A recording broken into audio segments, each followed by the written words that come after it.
You probably clicked on the link to see what is the greatest audiophile component ever.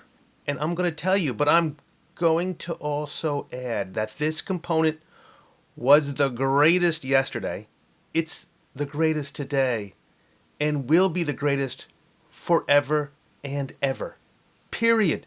Nothing has and nothing will ever usurp this as the greatest audiophile component in all history and for all infinity. If you do not have this component in your system, you cannot, under any circumstance, consider yourself an audiophile, and you must get one immediately to experience it.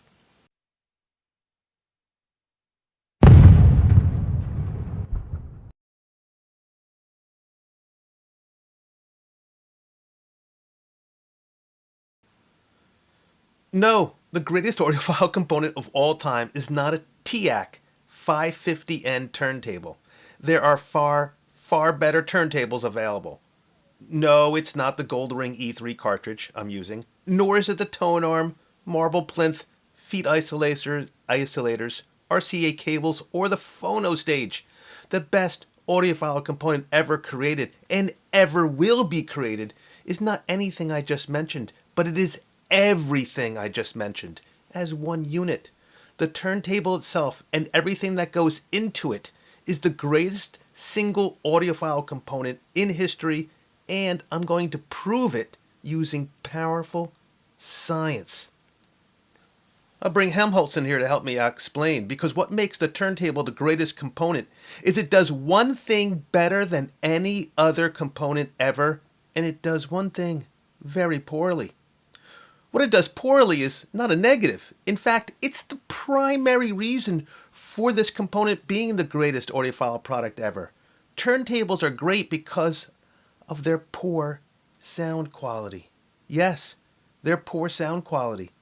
With a dynamic range of 70 dB compared to, say, 96 dB for a compact disc and 120 dB for an SACD, surface noise, which basically is imperfections on the vinyl's disc, which do not exist on digital formats.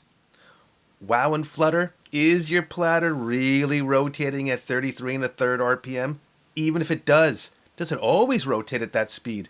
Even 10 years after your purchase? And what about that belt, assuming you got a belt drive turntable? Is it in pristine condition, or is it stretched a bit more than when new? Tracking. Is your tracking force set correctly? Is your tone arm a good match for your cartridge? Does your album sound as good the second time it's played? How about the 100th? Wear and tear can destroy your vinyl records. Does an album have too much bass? Does your turntable have enough vibration isolation to keep that bass from affecting the cartridge being properly in the groove? What about when people are moving around near your turntable? That can affect everything, and isolation is a huge part of your turntable. And the best part is these are just some of the issues with the turntable. You've got crosstalk, cartridge wear, motor vibrations, intermodulation distortion, and more. And because turntables and vinyl have all these issues, anything and everything you do to mitigate problems to get the most out of the technology can and is justified. This allows turntable aficionados to look at my $1,100 turntable setup, which doesn't even include the cost of the phono stage, and say something like, your setup sucks. Or, I've heard better yet, I wouldn't even listen to spoken word albums on your setup. That's audiophile.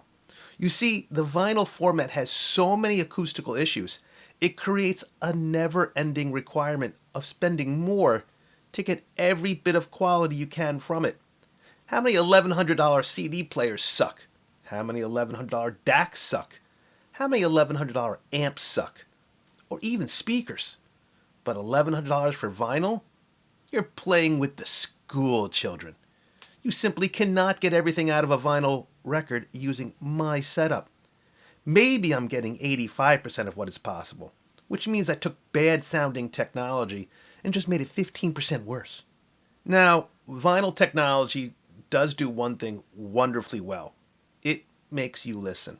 Even when there is no other playback technology, people would put on a record and listen intently. They had to, as they watched their steel needle decimate the shellac album they just bought. It would never sound this good on the second playback. Now take that crappy MP3 of your favorite song and compare it to the digital, original, uncompressed recording. If you listen critically, you will hear differences, like lack of soundstage in the MP3, as well as numerous other shortcomings. But digital doesn't make you listen. Most of the time, you're playing it while doing other things, like having a party, cleaning, making dinner. I guarantee you, you cannot hear the difference between a crappy MP3 recording and an uncompressed recording if you're doing something else and aren't critically listening to the track. But you don't do that with vinyl. You put it on and you listen.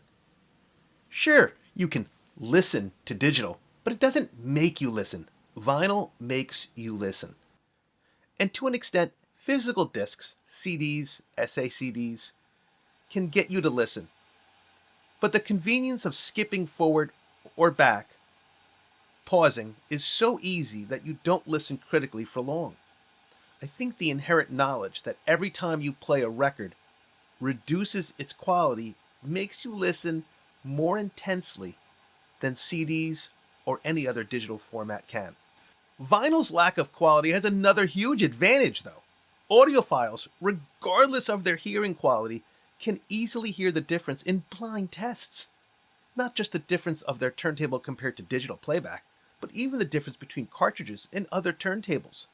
And because they can hear the difference, they can definitely say they prefer the sound of vinyl playback better than any other technology, and you can't prove them wrong. You see, that's the powerful science that makes turntables the greatest audiophile component ever. Audiophiles can pass scientific blind tests and then argue the worst sound sounds better to them, making vinyl the greatest of all possible formats. But it gets even better. To eke out every bit of quality from vinyl, there's a never-ending spending race to get better and better components. Since the turntable has so many parts, you can change the needle, the cartridge, the tone arm, the phono stage, the motor, and the plinth. Yes, the cables as well, though those don't make a difference. And we haven't even gotten started on the technical differences. Oh, this is the beauty of turntables. You want belt drive better than direct drive? Magnetic isolation to keep the platter and the motor from coming into any kind of contact? There are even air pressure modules that have been used to do the same thing, using a motor that should be placed absolutely in another room, most likely your basement, so that that sound doesn't affect your vinyl at all. Could you imagine an SACD player that powered the laser using a device from another room? No way! Only turntables can turn technical solutions into elaborate fixes that, of course, cost thousands and thousands of dollars. You might even think that the most expensive disc-only player sold, without streaming capability, which is the CH Precision D1.5, if I'm correct at this time, which costs approximately $47,000, is crazy overpriced. And you would be right. But if you went all in on the most expensive turntable, cartridge, tone arm, and phono stage, you would come very close to breaking $1 million. And nothing is more audiophile than being able to look down your nose at the guy who just bought a $76,000 SME model VA turntable and tell him, is that the best you could afford? Technological improvements will never, ever be able to create a more audiophile component than the turntable. So I will end this video with a quote from the inventor of the gramophone, Emil Berliner, who famously said in 1897, and I'm quoting, I am not paraphrasing, "I implore all that love music, all that love technology, to subscribe to the Scientific Audiophile and become a member for those who really like bad audio." Thank you for watching, and have a great day.